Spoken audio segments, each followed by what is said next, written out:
चुनाव हुए हैं वो साफ बताती है कि पहले एग्जिट पोल कुछ और बता रहा था।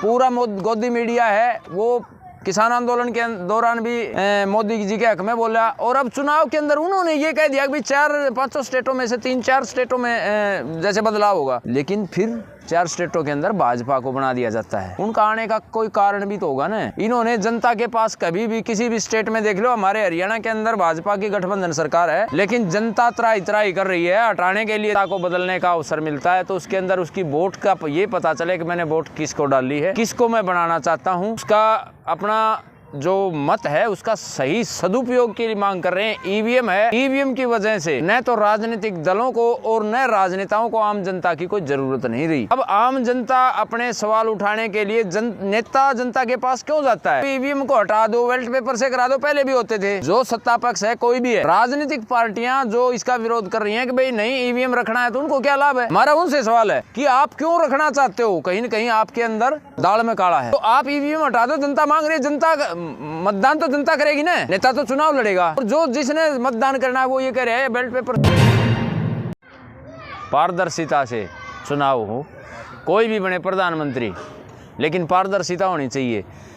5 साल के अंदर जनता को बदलने का अवसर मिलता है तो उसके अंदर उसकी वोट का ये पता चले कि मैंने वोट किसको डाली है, किसको मैं बनाना चाहता हूँ, उसका अपना जो मत है उसका सही सदुपयोग के लिए मांग कर रहे हैं। ईवीएम है, ईवीएम की वजह से न तो राजनीतिक दलों को और न राजनेताओं को आम जनता की कोई ज़रूरत नहीं रही। अब आम जनता अपने सवाल उठाने के लिए नेता जनता के पास क्यों जाता है? इसलिए जाता है कि उसको वोट की ज़रूरत है। लेकिन चुनाव आयोग कहता है कि ईवीएम के नाम पर राजनीति कर रहे हैं विपक्ष पार्टी। नहीं, राजनीति कहाँ हो गई? ईवीएम के नाम पर राजनीति नहीं है। जनता मांग रही है कि भाई ईवीएम को हटा दो, बैलेट पेपर से करा दो, पहले भी होते थे। जो सत्ता पक्ष है कोई भी है, राजनीतिक पार्टियां जो इसका विरोध कर रही हैं कि भाई नहीं ईवीएम रखना है, तो उनको क्या लाभ है? हमारा उनसे सवाल है कि आप क्यों रखना चाहते हो? कहीं न कहीं आपके अंदर दाल में काला है। तो आप ईवीएम हटा दो, जनता मांग रही है, जनता मतदान तो जनता करेगी ना, नेता तो चुनाव लड़ेगा। और जो जिसने मतदान करना है वो ये कह रहे हैं बैलेट पेपर से करा दो, क्या दिक्कत है? जब इलेक्शन कमीशन ने कहा कि सबूत दीजिए विपक्षी नेताओं से, उसमें दिग्विजय सिंह आए हुए थे, ईवीएम पर बोले। कांग्रेस का एक भी नेता, कोई विपक्ष नहीं सबूत देने के लिए आया कि धांधली होती भी है ईवीएम में, नहीं, गायब थे सब। धांधली तो आज जो 5 स्टेटों के अंदर चुनाव हुए हैं वो साफ बताती है कि पहले एग्जिट पोल कुछ और बता रहा था। पूरा गोदी मीडिया है वो किसान आंदोलन के दौरान भी मोदी जी के हक में बोला, और अब चुनाव के अंदर उन्होंने ये कह दिया कि भाई 4-5 स्टेटों में से 3-4 स्टेटों में जैसे बदलाव होगा, लेकिन फिर 4 स्टेटों के अंदर भाजपा को बना दिया जाता है।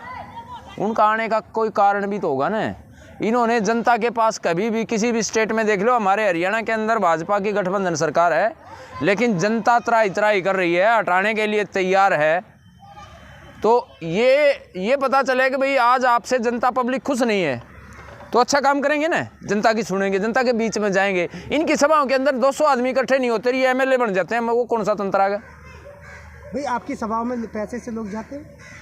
इनके पास पैसे नहीं है आज, उनको पैसे की जरूरत नहीं है। हिंदुत्व के नाम पे वो गारंटी के नाम पर मोदी की गारंटी। आज जो हरियाणा के अंदर ऑनलाइन पोर्टल नाम का एक ऐसा फंडा बना दिया जिससे आम गरीब छोटे से छोटा आदमी है वो भी दुखी है। इन ऑनलाइन पोर्टल की वजह से दुखी हो लिया। जो स्कीमें हैं धरातल तक नहीं पहुंच रही आम आदमी तक, जो सुलभ तो आप कह रहे हो ना मोदी राज में तो डंका बज रहा है। हाँ, डंका बज रहा है ना, डंका इसी चीज़ का तो बज रहा है, मनमर्जी चल रही है, जनता की जरूरत ही नहीं ना, डंका बज रहा है अपनी मनमर्जी का। और 2024 के अंदर अगर चुनाव के अंदर ईवीएम चलेगी तो डंका तानाशाही का भी बजेगा। मोदी ये तानाशाही का एक रास्ता है। जनता जता रही है मोदी को, जनता जता रही है, फिर ईवीएम को हटा क्यों नहीं देते? पता चले जनता जता रही है, जनता हारा रही है, जनता के नतीजे तो जनता बताएगी ना। और जनता मांग कर रही है कि ईवीएम की बजाय बेल्ट पेपर को ले आओ, क्यों नहीं? कांग्रेस पार्टी अब मांग करने लगी, जनता तो नहीं कह रही, जनता तो कह रही ठीक है ईवीएम। अब आंदोलन खड़ा होगा, मांग करेंगे, पता चल जाएगा जनता कर रही है कि मांग कौन कर रही है। आपको लग रहा है बहुत सारे संगठन इकट्ठे करने से, बहुत सारी राजनीतिक पार्टियां इकट्ठी करने से माहौल गर्म होगा, सब छिटक के फुदक के मडक की तरह अगर कूद के भाग गए कि मेरे को ये पद दो, मेरे को ये पद दो, अपने आप सब कूद के भाग जाएंगे, तब क्या करें? अब के बार ठीक जगह आ गए आप, इसी स्टेज पे ले आना चाहते थे हम। ये मेन बात है। आज 5 स्टेट के अंदर चुनाव हुआ, 5 स्टेट के अंदर किसी मजदूर के बेटे को टिकट दी गई? किसी किसान को टिकट दी गई, किसी एक्स सर्विसमैन को टिकट दी गई, वो तो किसी पिछड़े को टिकट दी गई? नहीं, पार्टी के नेता सोचेंगे ना, आप काहे के लिए टिकट नेता तभी तो आम जन की बीजेपी की टिकट आप बांटोगे। आप देश की राजनीति के अंदर, देश के लोकतंत्र के अंदर गरीब का, मजदूर का, किसान का, एक्स सर्विसमैन का कोई भी 1% हिस्सेदारी नहीं है। इधर भी चोर बैठे हैं, इधर भी चोर बैठे हैं।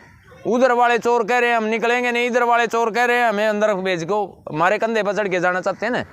लेकिन ईवीएम की मांग करना हमारा इसलिए जरूरी है कि जिस वोट को हम दें वो उसी को जाए जिसको हम देना चाहते हैं। अगर ईवीएम से भी हार गए फिर क्या लेके आओगे, फिर क्या मुद्दा उठाओगे? फिर तो सारे मुद्दे ही खत्म हो जाएंगे। ईवीएम से हार होने दो, हार से कौन मना करता है, कौन बौखलाता है? हार से कोई नहीं बौखला रहा। जो मत का फैसला होना है वोट से होना है, और वोट के फैसले पर किसी की तानाशाही नहीं होनी चाहिए, उसके ऊपर बंदूक का पहरा नहीं होना चाहिए। ये चीज़ लोकतंत्र को बचाने के लिए, गणतंत्र को बचाने के लिए चुनाव से जो वोट का मतदान होना है उसका उसी हिसाब से नतीजे आने चाहिए, न कि ईवीएम के हिसाब से हैक करके बना दिया किसी को। आपको पता है ना, सारी ऑटोमेटिक मशीनें हैं और मशीनें अपने हिसाब से चलती हैं। हैकर हमारे खाते से पैसे चुरा सकता है, वोट नहीं चुरा सकता। हैकर है हमारे बैंक के खाते से पैसे चुरा सकता है, पता है ना आपको? पता है, बिल्कुल चुराता है तो वोट नहीं चुराई जा सकती। बैलेट पेपर के जो बक्से थे वो भी चोरी हो जाते थे, उससे भी तो कांग्रेस की सरकार उससे तो बहुत कम चांस थे। हम कांग्रेस के हितैषी कहाँ ये कह रहे कांग्रेस को बना दो, आप बेल्ट पेपर ले आओ। जनता का तो ये कहना है भाई बेल्ट पेपर आना चाहिए कि नहीं आना चाहिए, पारदर्शिता होनी चाहिए कि ये नहीं बताओ। तो जो ये ईवीएम मशीन इससे पारदर्शिता नहीं लगती है? अगर पारदर्शिता होती तो लोग क्यों सवाल उठाते? कोई भी राजनीतिक पार्टियां जो इलेक्शन का बहिष्कार क्यों नहीं करती अगर इतना ही? हाँ, ये बात बिल्कुल सही बात है। हम तो जब चुनाव आते हैं तब वो क्यों नहीं मना करती कि हम इलेक्शन हम कांग्रेस पार्टी से भी यही मांग करते हैं और इंडिया गठबंधन से भी मांग करते हैं और साथ साथ भाजपा से भी करते हैं कि आप भी कहिए कि हम बहिष्कार करते हैं और हम लोकतंत्र को बचाएंगे और बैलेट पेपर से चुनाव करवाएंगे। तो बीजेपी अकेली चुनाव तो लड़ नहीं सकती, सारी की सारी पार्टियां। बिल्कुल लग रहा है कि ऐसा हो सकता है तभी ईवीएम हटेगी, नहीं लगेगा न, झुंझुने बजाते नहीं लगेगा। 5 स्टेटों के रिजल्ट को देख के लगना महसूस हो जाएगा। किसी राज्य के अंदर जब इनकी सरकारें नहीं आएगी ये पता चलेगा नहीं ईवीएम से तुम हार रहे हो, ये अपना आप बहिष्कार करेंगे। जनता को जो बहिष्कार करने की जरूरत, आज चोट किस पे लग रही है पता है? आम जनता पे तो चोट पहले ही पिस रही है, 75 साल से जनता पिस रही है ना, अब पिसना शुरू हुआ है। राजनीतिक लोग, राजनीतिक पार्टियों के नेता पिस रहे हैं, उनके छापे लग रहे हैं। किसी गरीब रक्षा वाले के तो छापे नहीं लग रहे, नहीं लग रहे ना। इनके ऊपर जब चक्की चलेगी ना, अब अपने आप ये कह देंगे कि बैलेट पेपर से चुनाव नहीं, हम बहिष्कार करेंगे। ये बात आपकी सही है और हम भी मांग करते हैं कि हर आदमी को हिस्सेदारी देनी चाहिए। किसान को किसान की 20% हिस्सेदारी मेरे, मजदूर को मिले, एक्स सर्विसमैन को मिले। हमारी हिस्सेदारी होगी तभी तो हम लड़ाई लड़ेंगे। जनता, एक बात बताओ, आज भाजपा की सरकार है, इसके साथ सर फुड़वाने मुकदमे लेने क्या जनता का काम थोड़ी है? नुकसान किसको है? नेताओं को है। अब की बार नुकसान नेताओं का है, नेताओं को ही आंदोलन लड़ना चाहिए। हम साथ जब देंगे, जब किसानों को हिस्सेदारी मिलेगी, जनता को हिस्सेदारी मिलेगी, समाज का गरीब से गरीब बच्चा जब विधानसभा और लोकसभा के अंदर जाएगा। मोदी जी कह रहे हैं 400 पार 2024 में। 400 नहीं, 550, 545 भी होंगे। अगर यही हाल रहा तो 545 भी होंगे। बिल्कुल, राम मंदिर 370 सब कुछ, किसी की जरूरत ही नहीं है। ईवीएम मंदिर है, ईवीएम का जादू चलेगा, सारे काम सही है। हिंदुत्व का जादू चल रहा है, आप गलत बोल रहे हैं। हिंदुत्व का जादू चल रहा है, आप चारों तरफ से देख लो। हरियाणा के अंदर हिंदुत्व का जादू चला है, मेवात के अंदर चला। आप जवाब दीजिए। अरे आप देखिए ना, राम मंदिर का जो ईवीएम का जादू है। रामलला जब से कांग्रेस सरकार रही तब से वो टेंट में रहते थे, मोदी सरकार आते ही वो भव्य मंदिर में चले गए। इससे हिंदू खुश है ना, तभी तो हिंदू रामलला की वजह बनाने, मंदिर बनाने की वजह से आपको रोजगार मिला, आपको स्वास्थ्य मिला, कई हजार लोगों को आपको शिक्षा मिली। 3 चीजें हैं जरूरी देश को चलाने के लिए, आगे बढ़ाने के लिए। स्वास्थ्य, शिक्षा, रोजगार। क्या दिया इस मंदिर ने? बड़े बड़े मंदिर और बड़े बड़े मूर्तियां बनाने से क्या आम जनता